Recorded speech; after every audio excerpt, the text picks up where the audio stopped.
nitratsara toko zay fonenana mandrakiza tany mea sambaranako ao isika iaona indray mifale miomily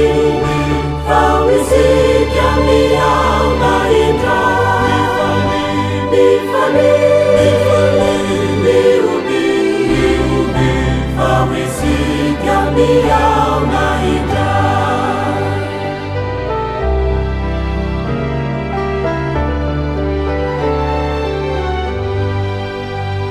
Amilova zay maninifo sy fiainana mandrakiza voninahitra tsy mpamolo ao isika iaona indray mifale miomily ao isika miaona indray mifale miomily ao isika miaona indray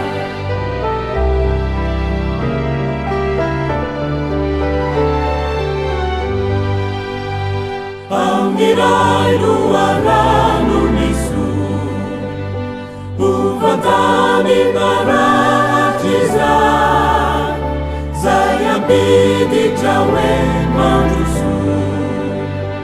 ao isika iaona indray mifale miomily ao isika miaona indray mifale miomily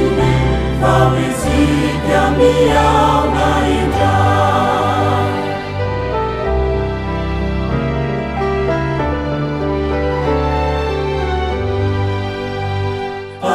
Zanakabe indrafo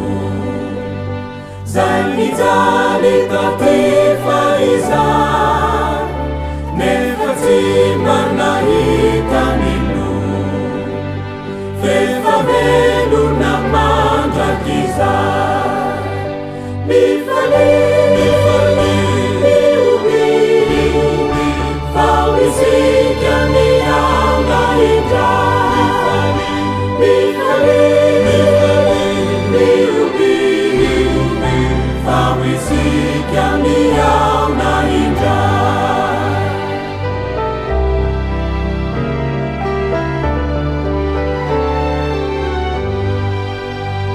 mifanahy ny ray ao toko zay mitarika antsika izay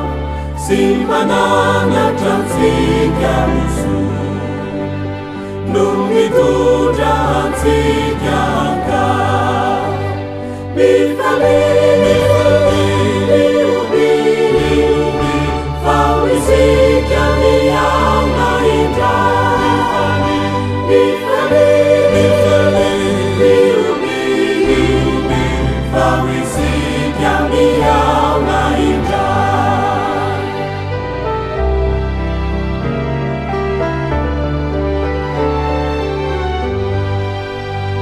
Matoky miravo mifali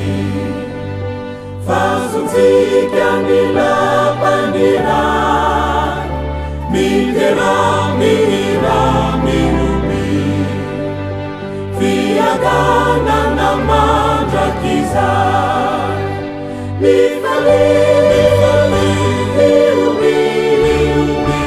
ao isika miaona indray mifale